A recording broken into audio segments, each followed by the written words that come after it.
What's up, gamers? It's me, Layton, here to record a very professional and coherent bumper. Usual stuff.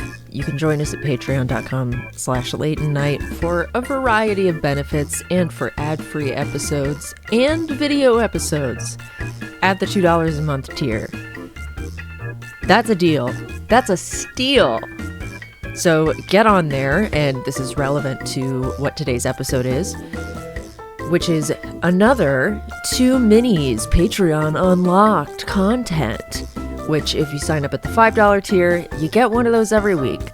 Normally, we will do these for slightly older minisodes, but this week we're doing 2 more recent ones, which is Blorp from January 15th and Respection of Rejection from March 12th. So, we hope you enjoy. Remember, patreon.com/LaytonNight. Hugs and kisses. And don't misses the Patreon. Alright, I'll stop embarrassing myself. Oh my god, it's the episode!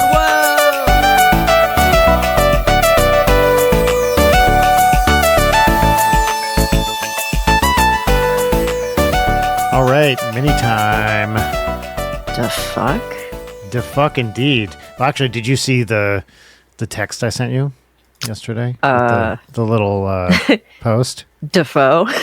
Defoe. Do you want to read this? I thought did. This was so funny. Yeah, Ryan sent me a screenshot of a Blue Sky. What's the equivalent of a tweet on Blue Sky? Well, what do you call it? Post?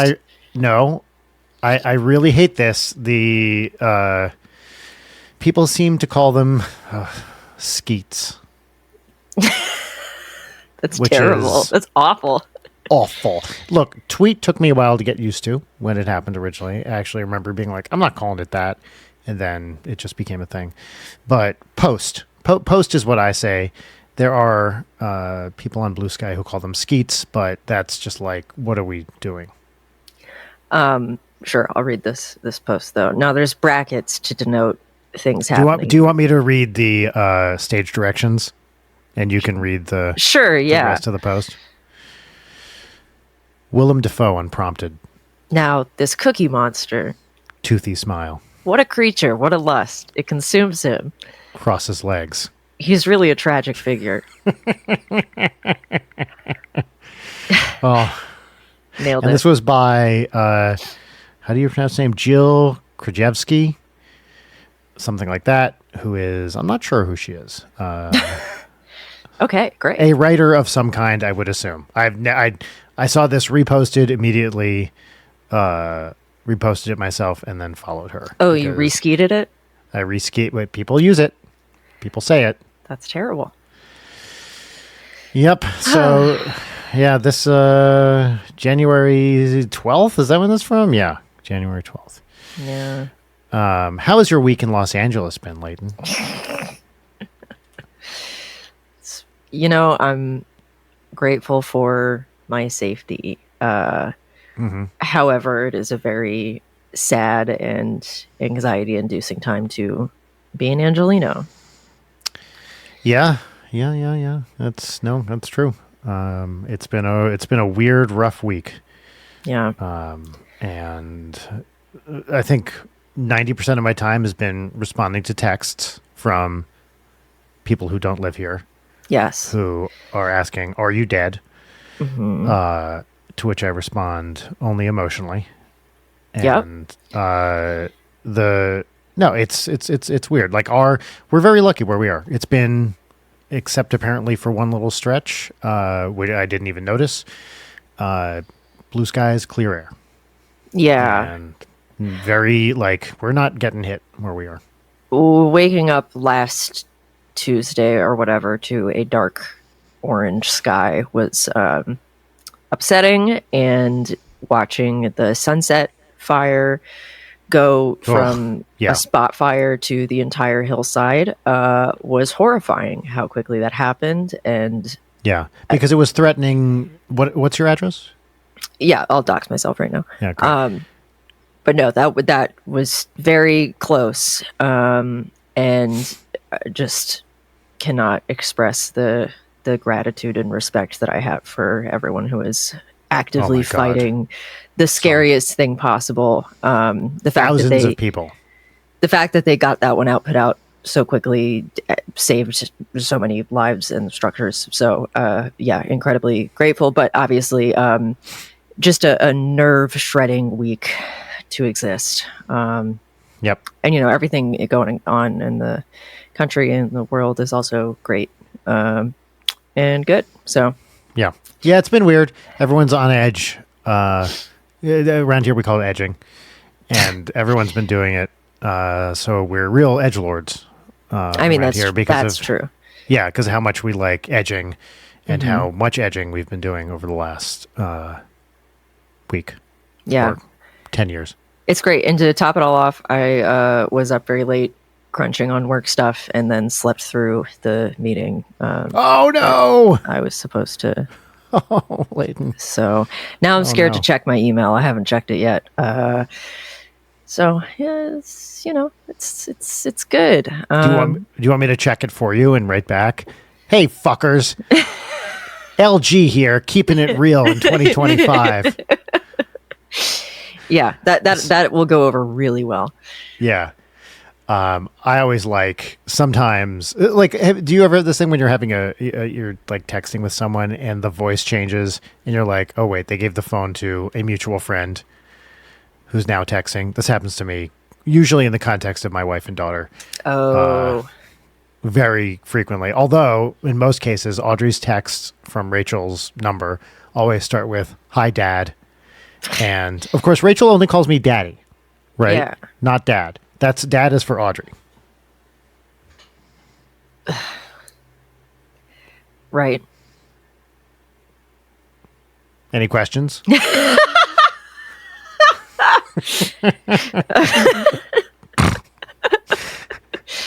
Oh, Brian.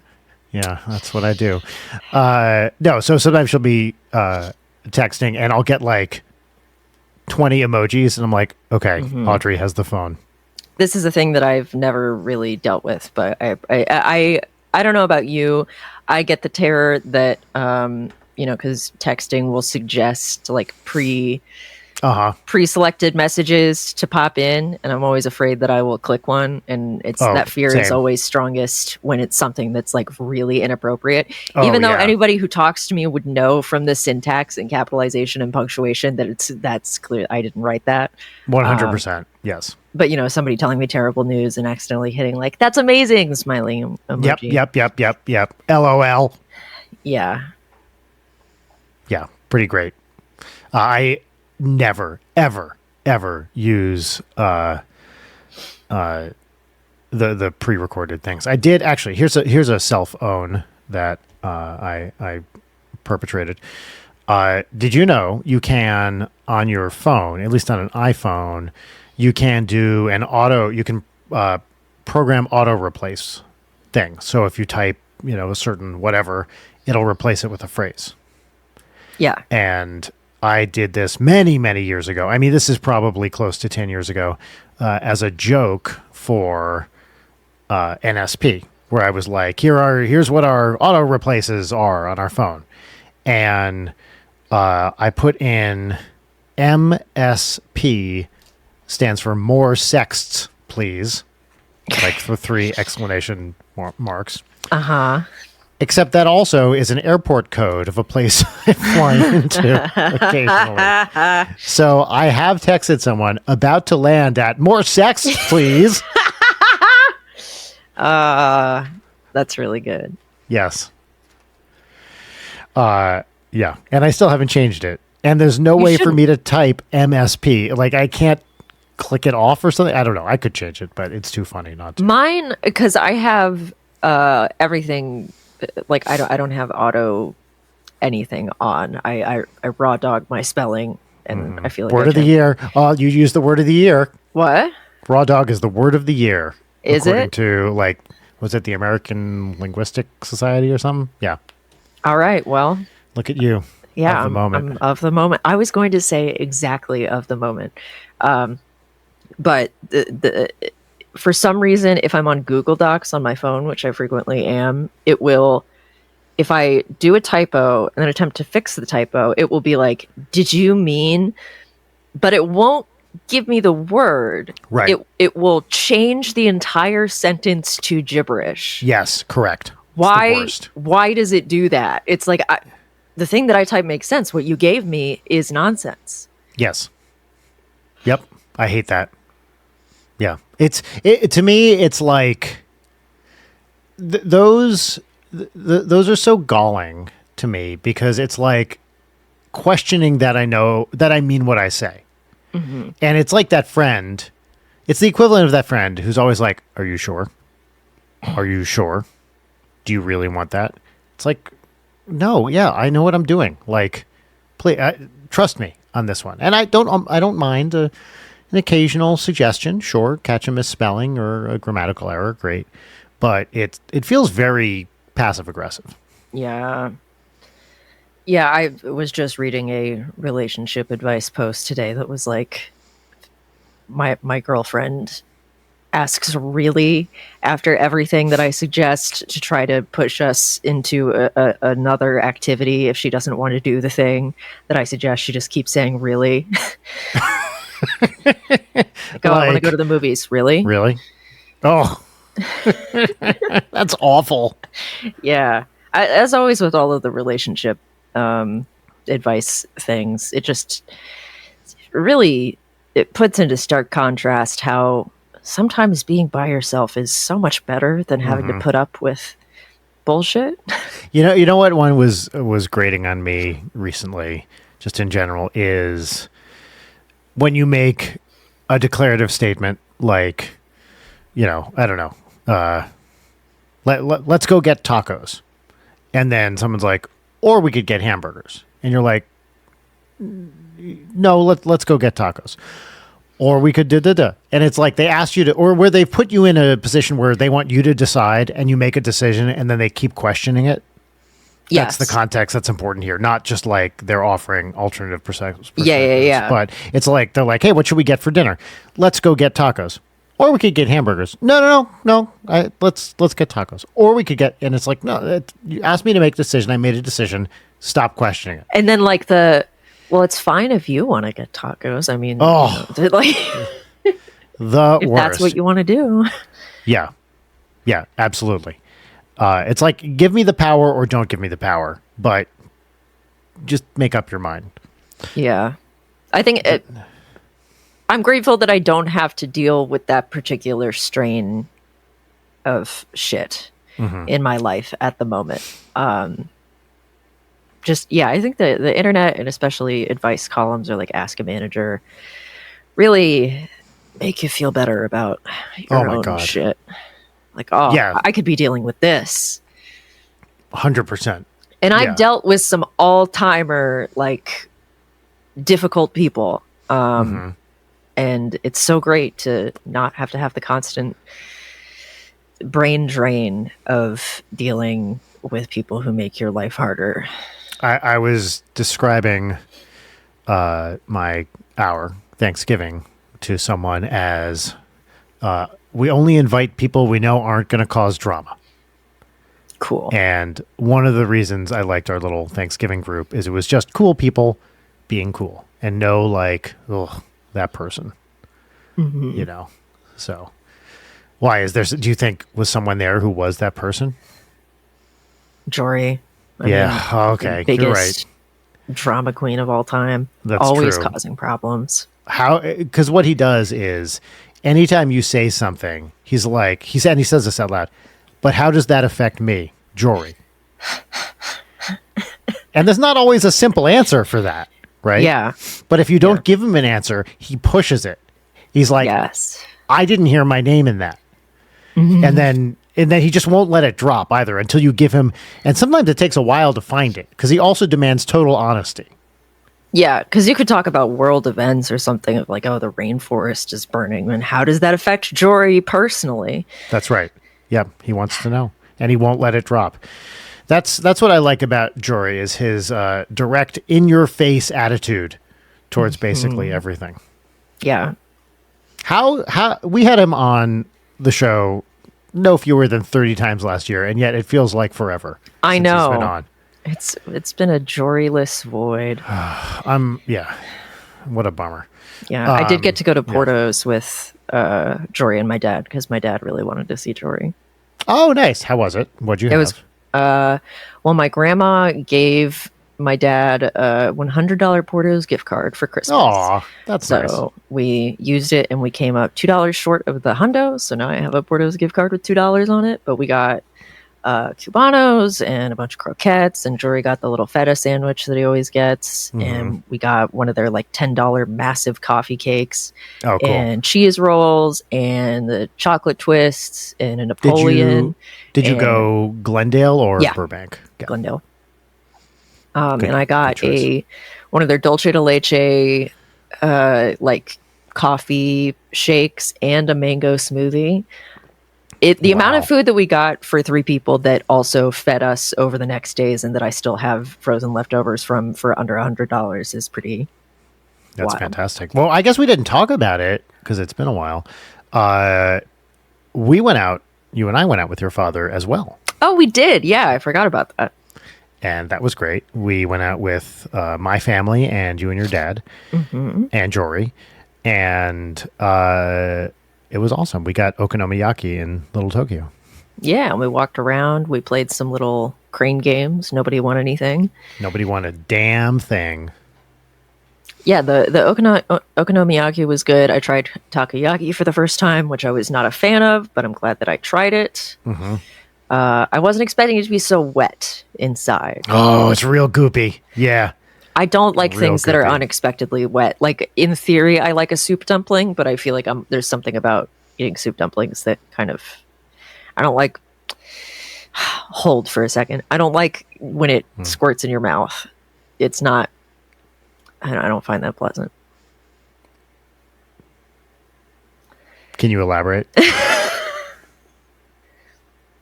I like to see a food and know what texture I'm getting biting into it. So, like, if you're holding on to it and it's kind of unexpectedly squirts hot fluid in your mouth, that you don't know where I'm going with this.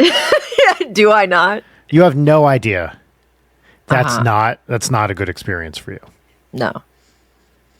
Okay. Is that a good experience for you? Do you love that? Is that your favorite? Feeling the hot gush of fluid in your cavities? It is a singularly pleasurable experience for yours truly. Great. I love a soup dumpling. I love a squirty, gushy little guy that just goes blorp in your mouth. That's the That's the good onomatopoeia stuff. for it. Blorp. Blorp, yeah. It's but I will say, I want to like takoyaki more than I actually like takoyaki, and there's some specific flavoring in it, and I don't know what it is that doesn't quite work for me. Interesting. Now, soup dumplings, I'm 1,000,000,000% on board with.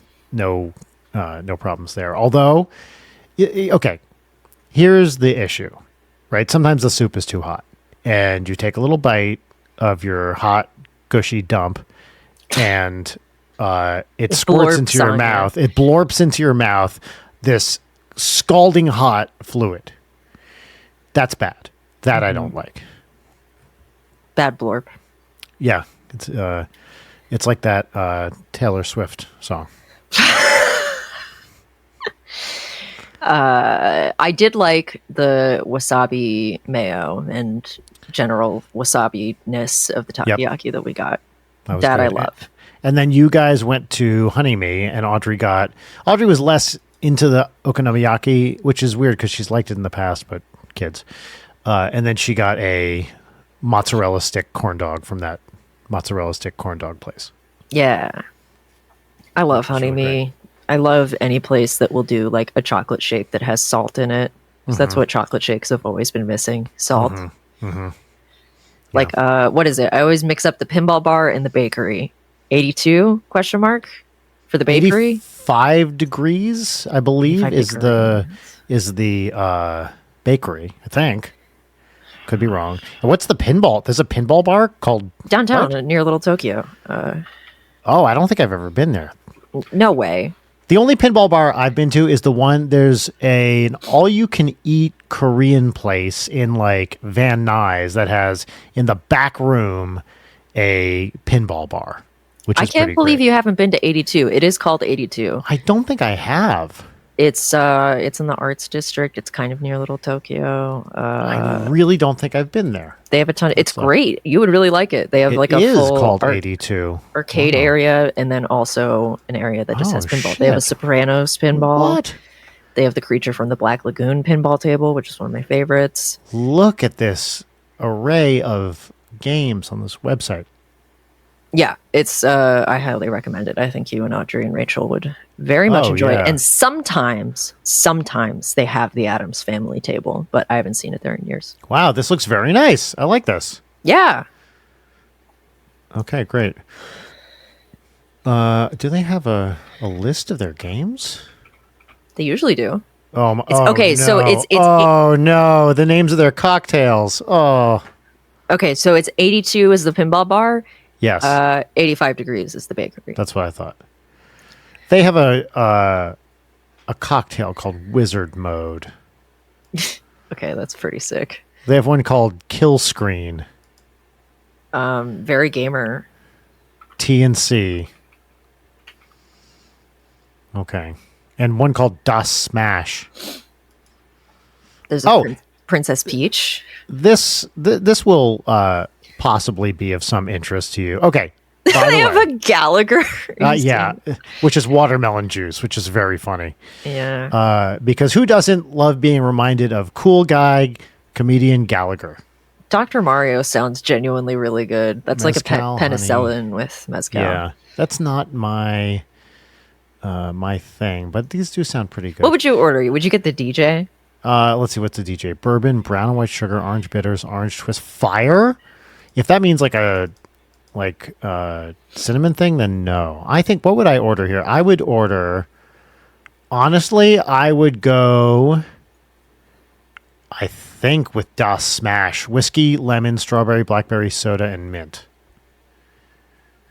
I like It's like that. a I like mint julep, kind of. I like the idea of guessing each other's cocktail orders from particular menus. And you would get a Dr. Mario? I would. Let's keep this up. Let's find a crazy cocktail menu. I've had and the do this wizard again. mode before. That's pretty good. That's rye whiskey, cold brew coffee, and vanilla black tea. I'm not into coffee like liqueurs. You know who's Or- an expert on the espresso martini? Who? Our friend Nate Hansen. Really? Yes. He makes a good espresso martini. Well, I don't know how good the one that he makes is, but like everywhere we went in the Bahamas, he would get one and then like Really? talk about like, okay, this one is a true. I forget what his specifications of what makes a good one, but it was very interesting hearing him talk about it. I was gonna say. Okay. So last week, tensions are running high in our great city of Los Angeles. Uh-huh. Layden, what video game do I choose to play to pass the time and distract myself? Elden Ring. Nope. What? Alien Isolation. You're playing Alien Isolation? Can I watch? I finished Alien Isolation. Wow. What did you think? I I have to say, there was a night where the fires were getting a little too close for comfort. Still not close, but like moving towards us in a way they hadn't been. And I stayed up all night playing Alien Isolation. And it was maybe the worst night I've ever had. But I couldn't stop playing the game because it just kept, I wasn't going to sleep. And I was like, fuck it, I'm just going to play this thing. And I was maybe halfway through it when I started the evening, and then I stayed up till 6 a.m. Playing it. I really, really enjoyed it. I Did actually you get scared? there were some scary moments. Yeah, like there were some jumps. I didn't play on nightmare mode, but I did play on, a reasonable degree of difficulty. That's And impressive. I actually, so here's the thing. I don't feel like we talk about me enough on this show. So I'm going to tell you a little Go bit ahead. myself. I recently have been playing some big titles in video games that I haven't otherwise played, and types of video games. So I have never played a sneak around video game before. I've never played Assassin's Creed or anything like that. And I, like any good person my age, am a kind of a xenomorph guy. I would, you know what? I would vote for the xenomorph for president. I feel like it's got some good policy. It hates fire. Ideas. It hates Leighton. That xenomorph hates fire, and it's not afraid to admit it. And unlike the woke media, which is all pro fire these days, the xenomorph is stridently anti fire. And it's a bold choice. You got to give it. You may not agree with it, but you got to give it credit for being anti fire. Also, very pro. Splurting a little thing out of an egg and having it attached to your face while it lays its next life stage inside you. God, that would be such a great improvement on the current party system. You know what? I agree with you. I think it's time for a third-party candidate that advocates implanting chest bursters. And I think you could have some sort of campaign slogan of like, you know, it comes from the heart, or I like that a lot. Yeah, close to your heart. That's right. Something or other. Close to America's heart. Right. That's good. That's good. One from the heartland, which is my chest. Yeah. There's no red or blue, only acid blood. Yeah, that's right. That's exactly right. So anyway, I like Alien. I've seen all the Alien movies. I know, kind of a brag, but it's true. I've actually never seen any of the Alien versus Predator. Neither have I. But I hear they're bad, but maybe they're not. I don't know. I bet they're probably badass and super cool.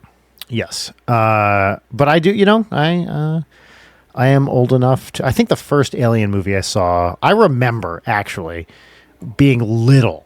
So I would have been, Alien is what, 1980? I think. Is it? 79 or 80, I think. I'm pretty sure it's 80. And I remember there was an older girl who lived down the street who was maybe, I don't know. 79. God damn. 79. Okay. So the girl lived next door was maybe 5 or so years older than I was. And we'd come over and, play when we were little. And she was telling me about this scary new movie that was out. And there's a scene at the end when you think it's over, but the alien's in the spaceship. And she said it was the scariest thing she'd ever seen.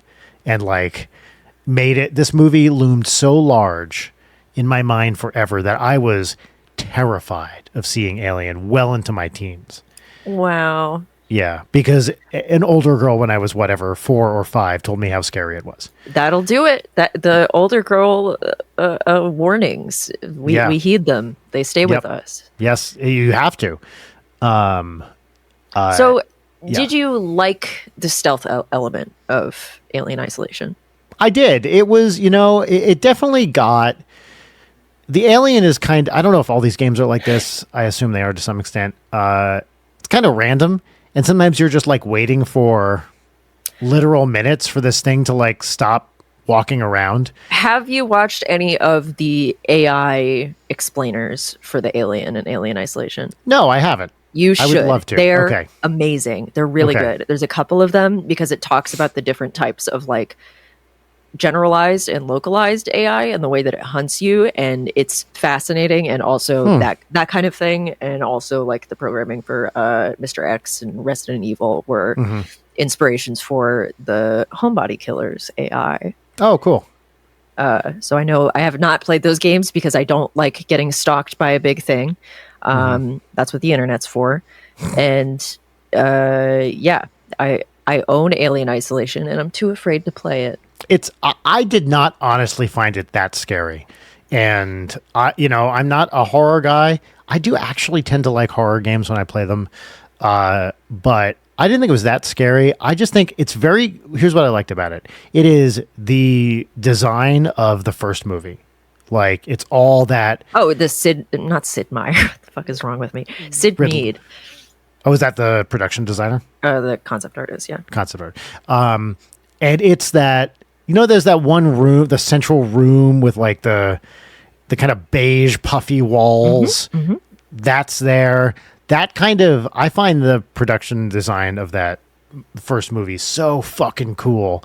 Thanks, Sid Mead, for that. Like that, all that stuff. It's a big, like, AI has been trained to rip off a lot of Sid Mead stuff. He was really ahead of the curve in terms of conceptualizing this sort of like cassette futurism. Yes, I think he worked on Blade. That's exactly what it is. It's awesome. Big CRTs everywhere, you know. Yep, the keyboards. It rules. I've actually, weirdly enough, been playing some stealth immersive sims this week as well to distract from the terrors. Such as? I've replayed Dishonored for the first time since it came out. I don't actually know what that is. What is it? It is an Arcane Studios and Bethesda game where you're the bodyguard for the Empress. The Empress gets murdered and you're framed, and then you have to save the Empress's daughter. And it's a stealth sim where you also have like magic powers. Ooh. And I think one of the magic powers, like the blink ability, because so much of the game is doing like stealthy parkour. I think it's next to the portal gun, one of my favorite abilities in video games. And the art direction is amazing. The vibe is great. There are so many different ways to handle either stealthing or killing everybody. And it was so great to play it again for the first time in a decade.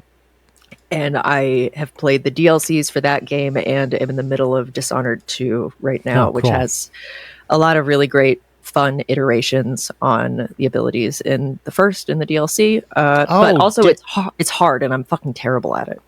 I didn't realize Deathloop was part of this thing. Yeah.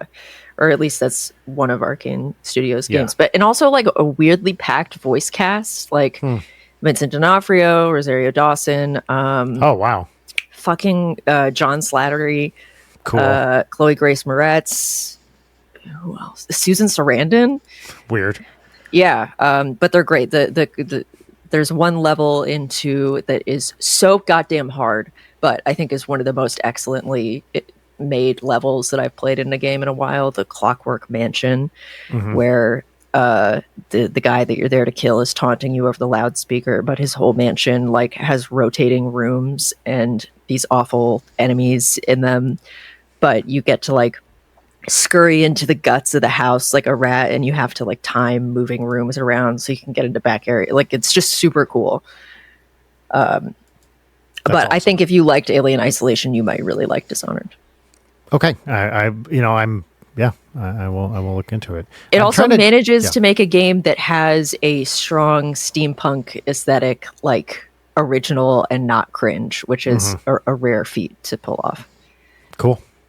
Yeah, I'd love to. Brad Dourif is in the first one. Oh, well, there you go. Now I'm on board. There you go. I'll play anything with Chucky for sure. The one of the sneaky thing. So there was some fun. I don't know if this is standard. One of the sneak around things I liked in Alien is sometimes you're hiding in a locker and the alien's waiting outside the locker, and you can like you press it's like L1 to hold your breath, and then you hold the joystick back to like lean back in the locker. And if you don't do it, the fucker gets you. Did you have the mic thing turned on? No, I turned that off because I live with a child who's constantly screaming, "Daddy!" From the other room. So I could sense that if I didn't turn that off, I would be destroyed. Murdered instantly. Yeah. Yeah. So I turned that off. What a cool, fun feature, though. Yeah. I actually, so I mainly, and this is another thing maybe you can elucidate for me. There were a lot of like, not exactly weapons, but like gadgets you can build to lure the alien and other, there's androids trying to get you, there's humans trying to get you. You can build all this shit to like throw across the room and have them run after it. I didn't use any of it. I was purely sneaking. That's awesome. That's a thing that's great about Dishonored 2. It does give you that option of like, if you want to get really into gadgetry and do cool stuff, if you want to get really into the magic, you can. If you just want to sneak around. My rule is I don't kill humans. Sometimes you have to kill the androids, and you can't kill the alien. Yeah. You can only distract it or, temporarily. But it's pretty fun. You know, like you end up at the derelict spacecraft on LV-426, and you can walk around and look at it, and it's fucking awesome. Like, why wouldn't you want that? Yeah.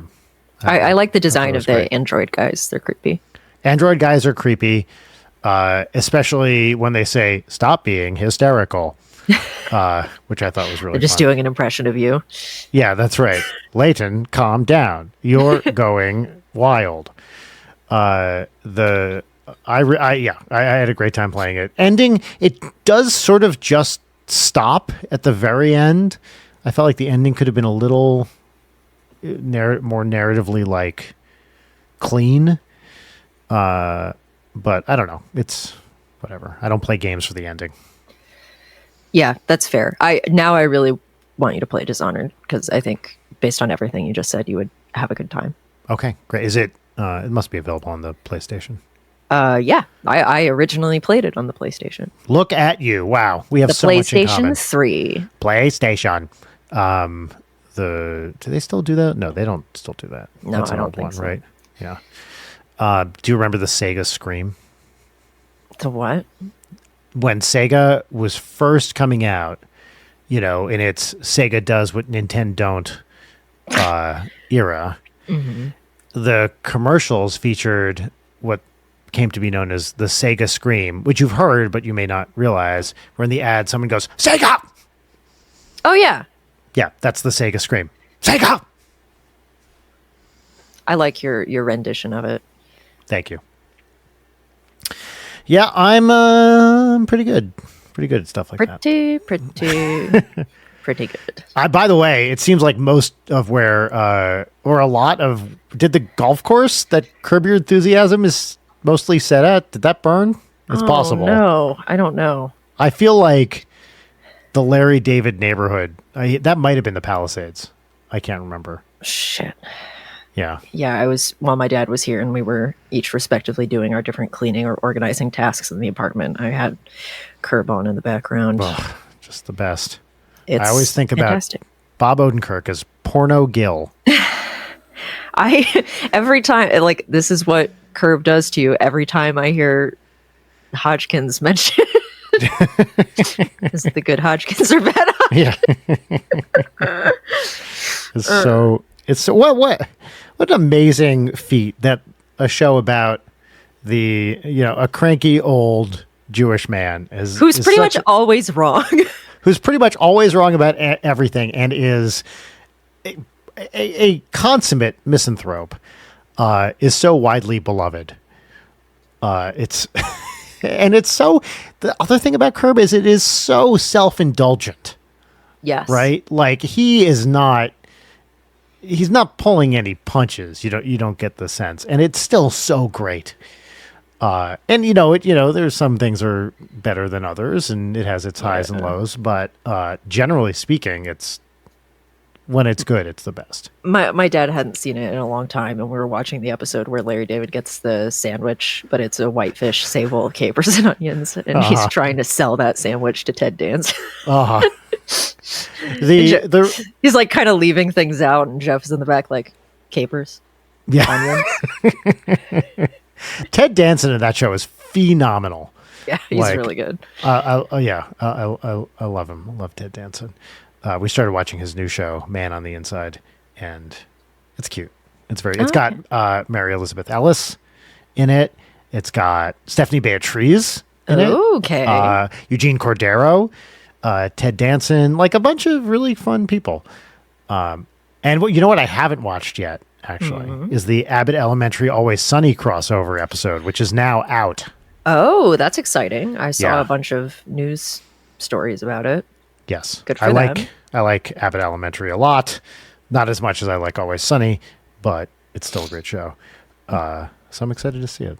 It's a big day. You know what? It's been a good week here in LA. Sure. Yeah. Some stuff burned, but there's a crossover episode with Always Sunny. Come on. What are you? Every news outlet? Yeah. All right. Well, that's it for a minute, everybody in LA, please stay safe. Take care of each other. Help where you can and wear a goddamn mask outside. There's ash everywhere, everywhere. Air quality, very bad. If you're finding ash, a fine layer of ash covering everything outside, you don't want that in your body. But do you know what the weird part is? Where we are, we're not even getting that. There's no ash by us. Wow, that must be nice to not find pieces of burned books from people's homes that were destroyed. Like I know. Am. Yeah. No, you're getting it way worse than we are. We really have not. It just hasn't come over here. I think it's scared of me. Good. Scared away with your Sigma energy. Oh, speaking of which. Right. Yes, please share. Well, it's actually a couple things. Yes, Audrey did ask me, as I texted you, if I was a, quote, Giga Chad, which of course I am. But she also said, do you know, this was last night she said this. She said, Daddy, do you know for a Gen Alpha person what the worst thing you can be is? And I was like, what? And she said, not Sigma. Yeah. And she started singing a song that she heard, a meme song called Sigma Boy. How did this song go? It was like, Sigma Boy, Sigma, Sigma, Sigma Boy. I don't know. It was kind of tuneless the way she was singing it. I was also trying to put her to bed. So I was like, honey, please stop singing. Real Sigmas don't ascribe to their own bedtime. Oh my God. Trust me, I'm in Sigma Central right now with her and me together. It's like the Sigma energy Sigma situation. Yeah, that's right. It's because we're like 3 each. That's how Sigma we are.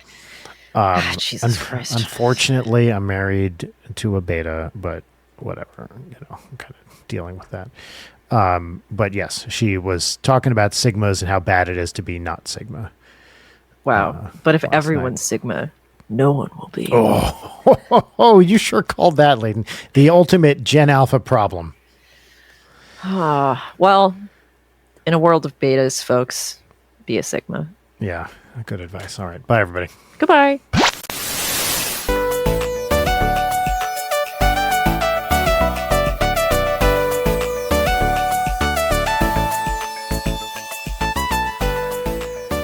It's a mini. It's a mini. Wait. Say it like Mario. It's a mini. I know. C plus at best. No, worse. It just your heart wasn't in it, and I could tell. But that's my heart's never in it, Brian. You're not. You don't have to perform for me, Leighton. I'm not. I don't control you. I respect your autonomy. Do you? No, but I feel like it's the kind of thing that I should say. I should say, yeah. That's right. Now, the moment your back is turned, I'm complaining about everything, every decision you made on your own. Damn. Okay, well, it's messed up. Yeah. What's going on with you, Brian? What's in the news? No, not what's in the news. What's in the news? What's going on with me? Well, the big thing that's going on with me is I'm getting ready for tour. In fact, the reason I was a little late to this call is I was doing a call with one commandeer Meowch. Ooh. About prepping stuff for the set, and we have some really fun things that I'm excited to do. And in fact, so you may or may not remember, in every Ninja Brian show, in every Ninja Sex Party show, there is a moment where Ninja Brian takes over the show in the middle, and I get to do whatever I want, right, for however many minutes I want. And previously, this was the Tushy Dance. This was the Tushy Dance. In the other tours with Twerp, we had this big, kind of piece I wrote, which was an animated battle against some invading forces. It was a part of a story of the show. Did you ever see us with Twerp back when we toured that? I've only been to one NSP show. So there was the last tour we did, there was a Lasersaurus, was threatening the show and sending evil robots at us. And so I wrote a whole piece which happened in the middle of the show. And was this Jim Roach in a Rex costume? No, well, it was JP, who was our tour manager at the time and whose record release I just played. a couple days ago, came out in a dinosaur costume and fought me and Dan, and Twerp. Got it. But the this tour's Ninja Brian moment is, well, I had this idea yesterday. I've been debating what to do, and I'm not going to give it away. Certainly not on this To all mini-sode. 4 listeners of our Yeah. minisodes. Okay. It's true. These don't get the most listeners, but still, it's a secret. Actually, what's the bit? The bit is that, well, I'm okay. I'll tell you later. Well, that sounds great with the 0 information that I have about it. It's going to be very fun. Cool. And it's, I like to think when I'm doing this, what would be fun? What would bother Dan? What would the audience like? But more importantly, what would bother Dan? Yeah. That's my primary concern. You really occupy like a real court jester type role. I like that for you. I like to think of myself as a gadfly, a social gadfly. And sometimes, I ask questions that may not be considered polite or okay or respectful, but it's important to have these out there in the public, like these Important, vital conversations about the world that we live in. that we should be having. And really, I'm just asking questions. I'm just, raising points. And I'm happy to change my mind if people present concrete evidence, which they don't like to do. But they also have to finish a sentence, which is challenging around me. But, that's not really my problem. Agreed, yeah. Yeah. Let's see what else is going on. I've been playing so much Returnal. Oh my God, so much Returnal. Love that for you. Cannot get enough of this game. It's so punishing, which is my sweet spot for video games. I do love that. Can Audrey watch you play that game? Yes, although she's not particularly interested in it, but yes, she can. It's not gross or too adulty. There are some weird, like, goopy tentacles that show up every once in a while, which is why I like it. But it's not upsetting to her. Okay, that's good. Yep. So we're not repeating our Baldur's Gate fiasco. Oh, speaking of that. So this past weekend, Rachel had a work event, and I was on my own with Audrey, and we continued doing what we've been doing, which is watching Jackie Chan movies. Nice. And we watched, or I should say, we tried to watch Rumble in the Bronx, and which was, I guess, his first like big crossover into North America. And it had one of those scenes where she was like, "I don't like this. I can't watch this." Which was, and you don't actually see it, but it was a guy getting put into like a wood chipper. Oh. And you don't see it, but you see like the guy going towards the wood chipper and then a guy's reaction. Yeah. But I did not, normally those movies are pretty fun and light.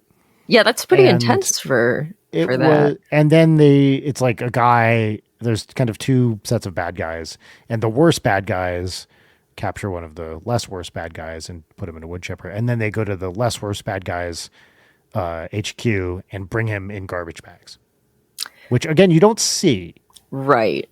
But they do show garbage bags. That's almost worse for a child, though, than like direct being able to see it looking silly. It's like the imagination of it all. And I felt like a true monster for exposing her to this. Getting mildly traumatized by movies at a formative age is a really important part of making sure your child is interesting. So it is a rite of passage. That's right. What was that for you? What was the movie that I know we've talked about this, but I can't remember your answer. Yeah, let's see. I watched like multiple of the Lake Placid movies before the age of 5. I don't remember a whole lot about them, but I was just plopped in front of the TV at my Nana's house unsupervised, playing with a little tea set and eating pink wafer crackers. You know the ones I'm talking about. I know the ones you're talking about. Yep. Let's see what else. Watching Signs very young. That one fucked me up. I'm beginning to sense a slight generational difference between us. Yes, indeed. But, Jaws and Psycho, which I both watched probably before the age of 10, those both got me really bad. Yeah, I was very sensitive to just about anything and everything. So, Mm-hmm. I was put off of it for a long time. But then if you compensate with enough real life trauma, then when you're an adult, all that Movies stuff, seem like, great. movies Yeah. are awesome. Yeah, it's like, oh hell yeah, all this shit's fake and not real and not happening to me. I know I've talked about this, but I had to leave the theater for Ghostbusters after the opening scene. Too scary. Oh And that, so I was 9 at the time, 1984. God. The end of Time Bandits really fucked me up. I didn't see that in the theater, but I did rent it because the kid's parents die, and Sean Connery's like, "Later, dude." That's a bummer. Sucked. What else? What else got me? What are other 80s movies? Because it all would have been 80s stuff. Yeah, nothing. Those were the big ones. I'm trying to remember if I saw anything that really upset me. Large Marge is anyone who is that age gets destroyed when they see Large Marge. Yes, Large Marge was a big one for me, like 5, 6, along with I was extremely scared of E.T. That like E.T. and Large Marge loomed large indeed. As we've talked about, I'm still psyche. scared of E.T. Yeah. Fuck that guy. Fuck that guy forever. I hope he never gets home. Jesus Christ. Well, look, he's a bad guy who did bad shit. Okay. I feel like it's been a long time coming. I watched all of Lost.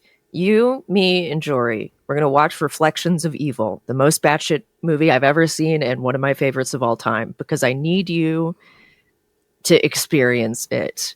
Okay. Can I handle it? Yes. You sound dubious. Well, there is some gore. It's not realistic gore, and it's very random. It's mostly that it is such an assault on the senses that it's very, if you're not into it, it's very unpleasant. But if you're into it, it's the greatest thing ever. I say all of this because E.T.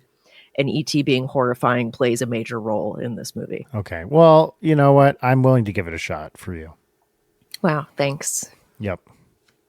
Reflections of Evil. I know we've talked about this. Yeah, it's a Damon Packard movie. Damon Packard is like true outsider art shit. Reflections of Evil is the best of his movies, but there are good things in his other ones too. It's just completely out there, indescribable. Chris Grace liked it. Oh, okay. That's why this is ringing a bell. Yeah. Yeah. You guys talked about it. Yeah, I've caught up on the latest 2 episodes of Yellow Jackets, and this is the hardest I have ever watched a show, Biff it.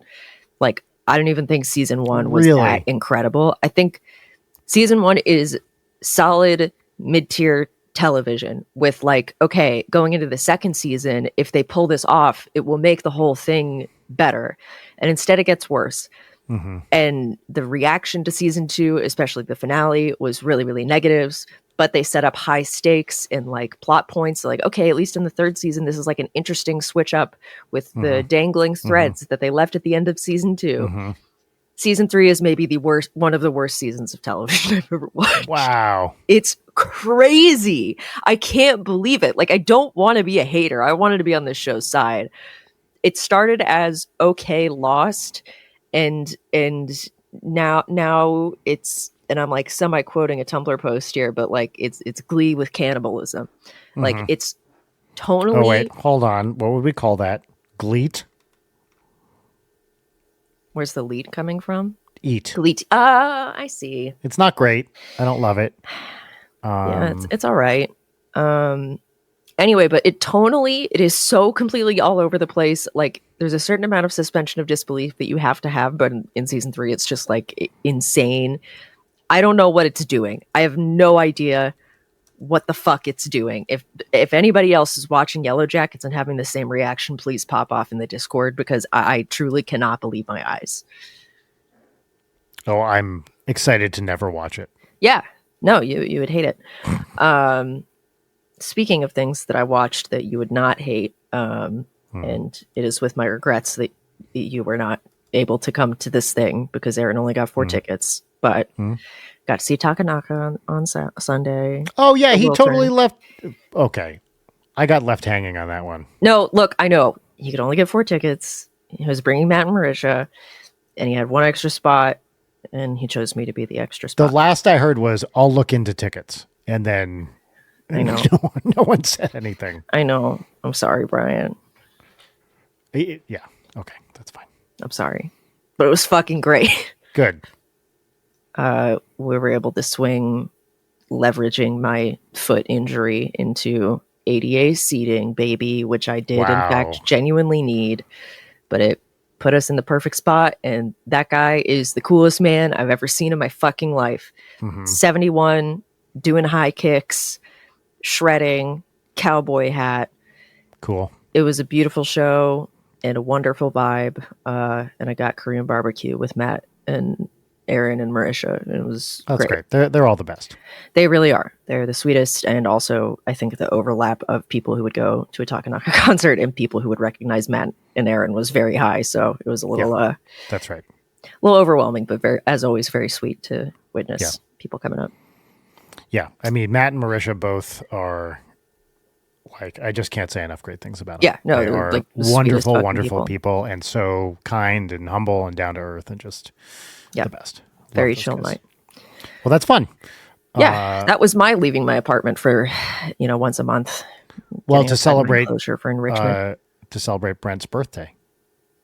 Was it? Oh fuck. Well, oops. Yeah, it's okay. Happy birthday, Brent. Let's say I texted him for the both of us. Okay, you didn't, but okay. Well, the what I did is similarly. I played a show. I played JP Hassan's Hasco Enjoyment's record release show. How did it go? I wanted to go, but then I did not. It was great. Got some very fun people there. Tim was there, and chatted with him for a little bit. Oh my goodness! Greg Turkington showed up for a little while.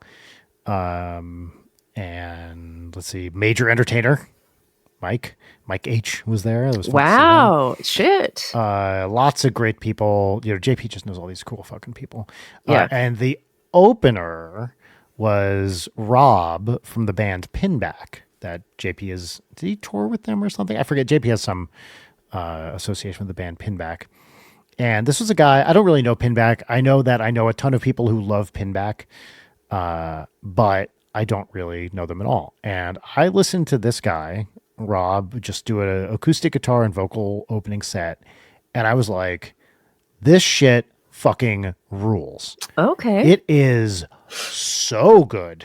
And he has a billion bands. Let's see. I'm going to have to look these up because they have pretty great names. Rob Crow. There is. All right. His bands are, let's see.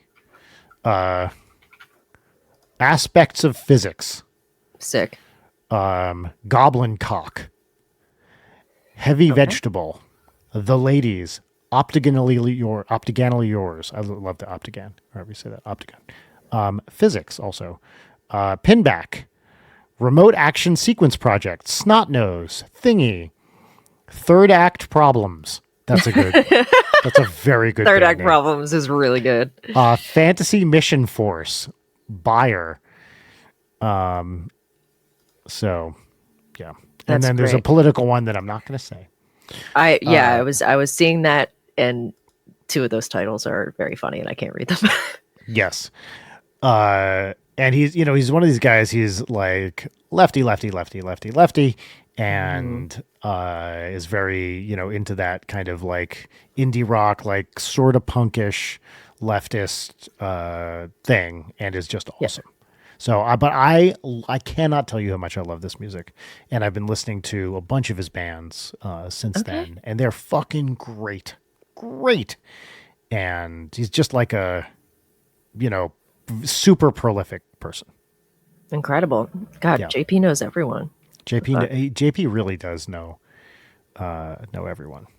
It's fucking awesome. Well, I'm sorry I couldn't So- make it, but it sounds like a dope little thing. So let's be specific. Why couldn't you make it? I can only. I'm not answering that question. I couldn't make it because I decided that I couldn't make it. Okay. Okay.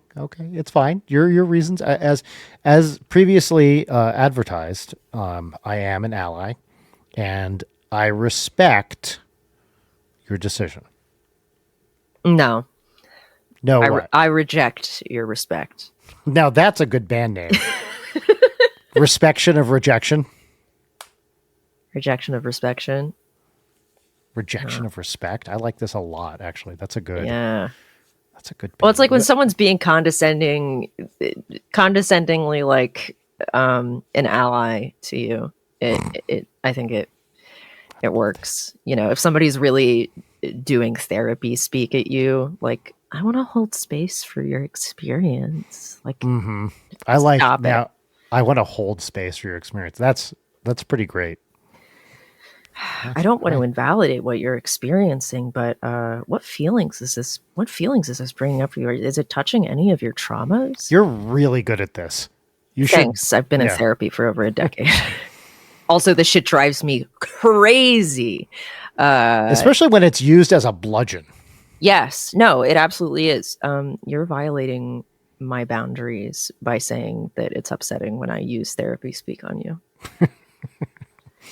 I like this a lot. This is a good direction for you. I think you should. Yeah. You should keep Look, doing that. I've been in condescending, shitty inpatient mental health. I've done culty therapy retreat. Been in therapy a long time. And my therapist knows specifically not to say shit like that to me because I will immediately get angry. Not angry, but just that I get dismissive and flippant if he starts using therapy, like real therapy speak on me. So yeah, that's kind of my zone. That's awesome. Did you I find see it empowering to really embrace my inner warrior. did you see the thing? I don't know if you responded to this, although maybe you didn't. I just forgot. The thing I texted you about my therapist. No. Look back Oh shit. through your texts. Oh my God. I somehow didn't even get this. That's I mean, I guess you really can't even say what this is. I don't think I can, but I will say. So I'll just say my therapist started a podcast, and which is maybe the most LA thing I've ever said. And I listened to it, and can I tell you, What? it's great. Really? I love it.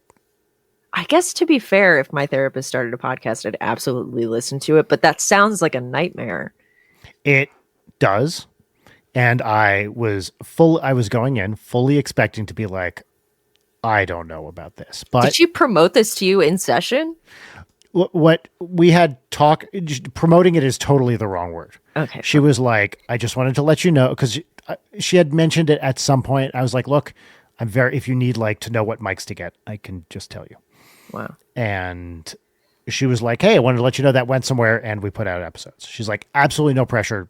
You do not need to listen to this. Aw, And she's very, very chill. that's good. And obviously I can't, say, I can't give the exact words, but the way she mentioned it to me was literally no pressure to listen to it. Promoting it in session was not at all what she did. It was just like, hey, I wanted to let you know that thing I asked you about. This is what we did with it. That's nice. Right. No, that's a nice thing. I was just being flippant. I didn't, actually. No, but I could imagine someone doing that. It's like the therapist who's always trying to sell their book, right? Yes, that's how my EMDR therapist was. He always Yes. had all his books on the shelf behind him while Right. I'm screaming, So- crying, throwing up. I'm debating recommending this podcast on the show. I Don't do that. You're going to dox who your therapist is. Is that bad though? Yeah, I wouldn't want people to know exactly who my therapist is. Okay. That's why I Well- won't even say the initial of my therapist because I think if it would be too easy to find. Like, I don't know. I just separation of fair. church and state. Fair. That's kind of what I was leaning towards anyway, but she put out this podcast and I really like it. And I would be curious. I think you might like it too. But you know a lot more about this stuff than I do. So anyway, but I think it's I'm it's a so good mentally ill. podcast. I literally don't want to hear people talk about it. Yeah. like, I think that makes sense. I'm dealing with it. I told Rachel about this, Mhm. and as I explained to her, my main critique is that she's not like, so I have this one patient. You want her to like mildly This anonymously talk to guy you? is so fucked. Yeah, I can't tell you Our who he is, but he's in a popular band where he dresses like a ninja. I feel like it would almost be worse if the therapist was so vague that you can't really tell if it's you. Right. That's exactly, Like yes. highly specific, then you could feel offended, like there is at least some violation there. But if it was like broadly about your emotional experience, but you couldn't necessarily be like, is that about me? Like, yeah. Yeah, or it's like it alludes to some kind of diagnosis that has never been brought up before but sounds plausible. Yeah, like Right. when you Like read one of my patients is he's like this middle-aged guy, and what's a good diagnosis here? Like I really think he's about to go off a cliff mentally, but I can't tell him that because it'd be like a it would be a a triggering self-fulfilling event. prophecy. Yeah, and he catastrophizes everything, which is why I can't tell him about this, but that sort of thing. Yeah, the when I read like memoirs by therapists where they'll do the thing like each one of these chapters will be a case study of a different patient, but these patients are like composite patients where I've combined Yeah, yeah, multiple yeah. different and like, for their privacy and anonymity or whatever. I feel like I'd be so offended if I was part of the amalgam because it's like, hold on. Was I not special enough to get my own thing? Yeah, like wait, hold on. You're lumping me in with these other things. I didn't do that. I Yeah, don't have this specific thing. If you're gonna call me out, just be specific. Don't yeah, create a new thing and lump me in with similar people. yes. I wanted to tell you something important. Oh, oh, Now, as you know, I think I do an online trivia thing. you do. Is this Learned Leak? It is Learned League. And one of the questions this week was the following. And without this, I would have lost my match that day, but I got it right. According to a UK Parliament Act from July 1993, only a tweed that is, quote, hand-woven by the islanders at their homes in the Outer Hebrides, finished in the Outer Hebrides, and made from pure virgin wool dyed and spun in the Outer Hebrides, unquote, can have what name taken from an island in, unsurprisingly, the Outer Hebrides. Oh my God! Did Robert Langdon solve this mystery for you? I only knew this because we read those fucking Dan Brown books. Oh, Harris Tweed, baby, that's Harris amazing. Tweed. And I wasn't even sure that was it, but I was like, that's the It's gotta only be. Tweed I could think of. And Yeah, the answer was Harris Tweed. That's right. Harris Tweed is a good name, first name last. It is actually. Dr. Harris Tweed. Uh, I, a year ago, I would not have known this, guaranteed. And because we read this, and it took me a moment, and I was like, "Fuck, what was the name of that Tweed?" And I was like, "Oh, Harrison Ford and Harris Tweed. Got it. Oh Okay." my God. So not only Harris Tweed being a real was line. it yeah, not only was it because we read those books, but also because of that stupid fucking line, which happened in both the books we read, did I get this Yeah. question right. And I almost texted this to you, but I was like, you know what? No, I'm gonna tell her when we talk next. Save it for the pod. Save it for the pod, baby. But yes, I was very, very excited. And but who knew? I did not know that Harris Island, this is an island, Yeah, neither did I. in the Hebrides, yeah. Well, Dan Brown, thank you for your Yeah. generous contributions to our wealth of knowledge.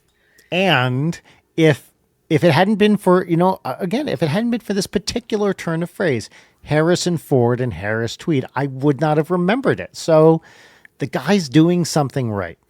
Yeah, he really is. There are definitely, quote unquote, my brain said line reads in those books that stick with me, and now I'm losing them, and I can't think of any.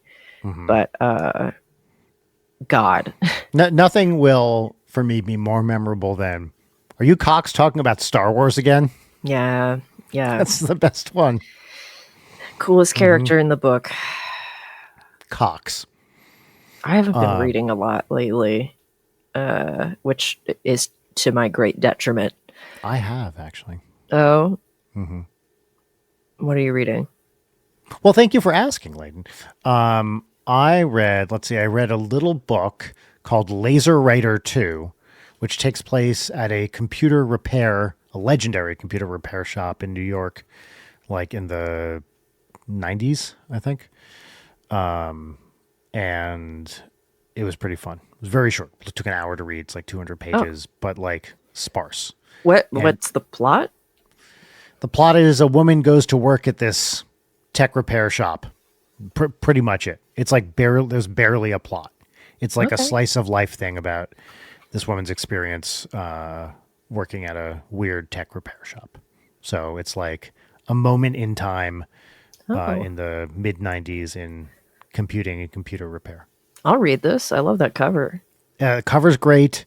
It's very like, for someone of my generation and exposure to Apple products, it was very, very like, I had a lot of that stuff.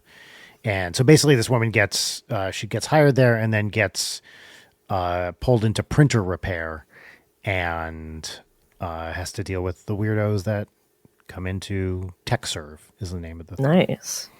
Wow, she has another book called Arbitrary Stupid Goal. I saw that, yeah. So I've never read anything by her before, but the cover I was like, I got to get this. And Laser Writer 2, come on, it's an Apple printer. And I had not even thought that Apple stopped making printers, but they absolutely did. Huh. Right? Cool. Well, I bought that book. You and Bill Childs both. Nice. I texted him immediately, and I was like, you should be reading this. I can't say it's an amazing book, but it was really fun, and it's a very easy read. Also, when something's that short, it's... Yes. It like, whatever. You respected my time, like, sure. That's right. I will be very curious. There's one particular affectation in the book, or should I say one recurring section that 100% did not work for me, and I'll be curious what your okay, interesting rate is.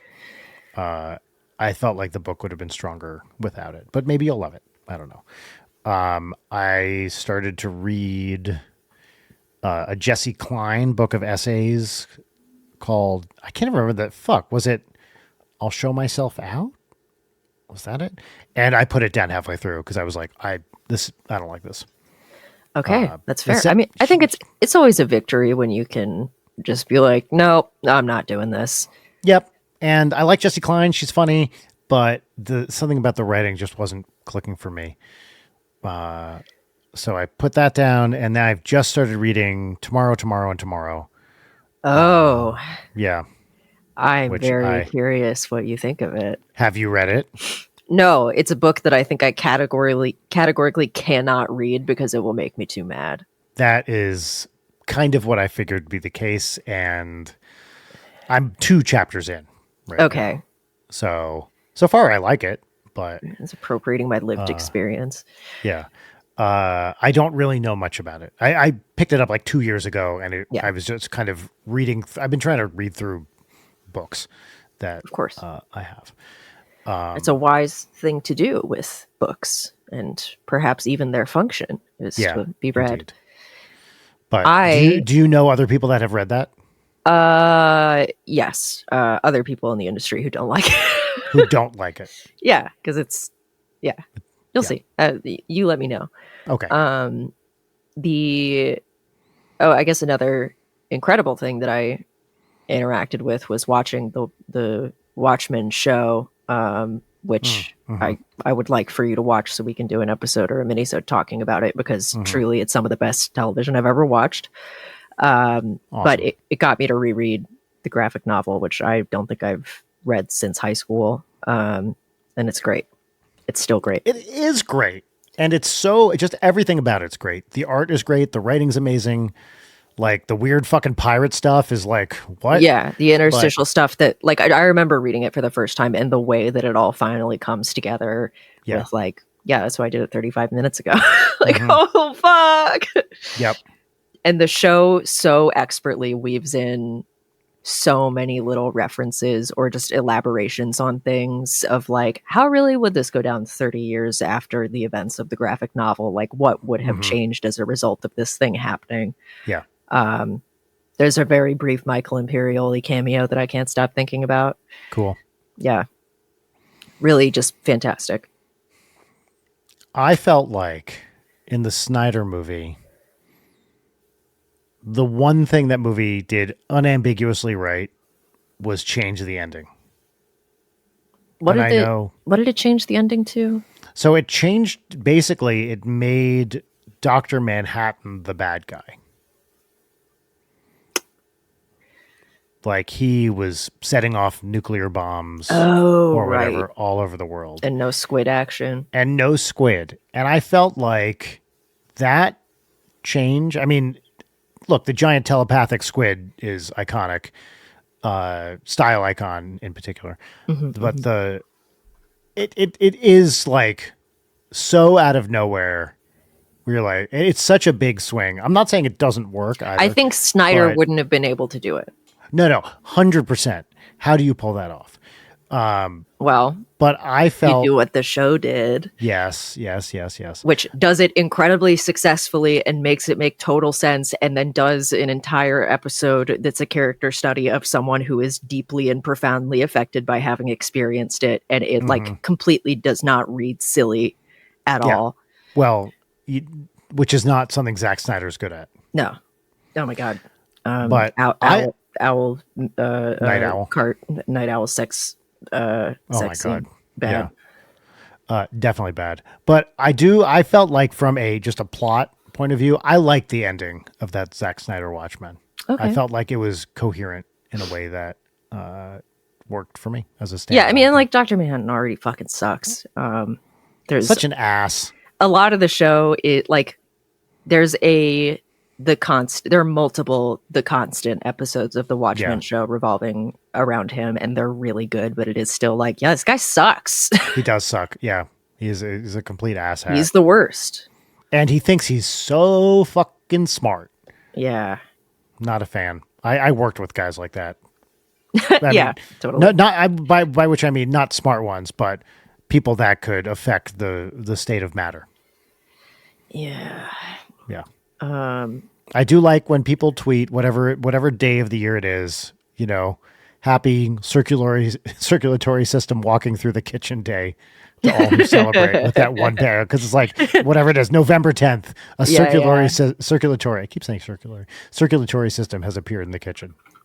Yeah. I will say the highlight of the show for me, God damn it, what's her name? No, that's not her fucking name. Jean Smart is in the Watchmen show, and her episode she's amazing. She has rules. this like monologue that they keep returning to throughout the show, or that episode. That's like truly one of my favorite things that I've seen in something in a long time. She's incredible. She's great in Hacks. She's great in Fargo. She's great in everything. Yeah, I love women. Yeah, women are okay. Oh, says the ally. Hey, you should see where I started. And that's a mini, everybody. Oh, yeah, I guess it is kind of a mini length, huh? Yeah. Unless, I'd like to hold space for your perspective right now. And if you have anything else that you feel wasn't addressed during this episode, why don't we take a moment and engage with that now? Well, I feel like you're directly disrespectful. Late Night is produced by Brian Wecht and Leighton Gray. Sign up for our Patreon at patreon.com/Leighton Night. Follow us on Twitter at Leighton Night, on Instagram at Leighton_Night, or email us at leightonnight@gmail.com.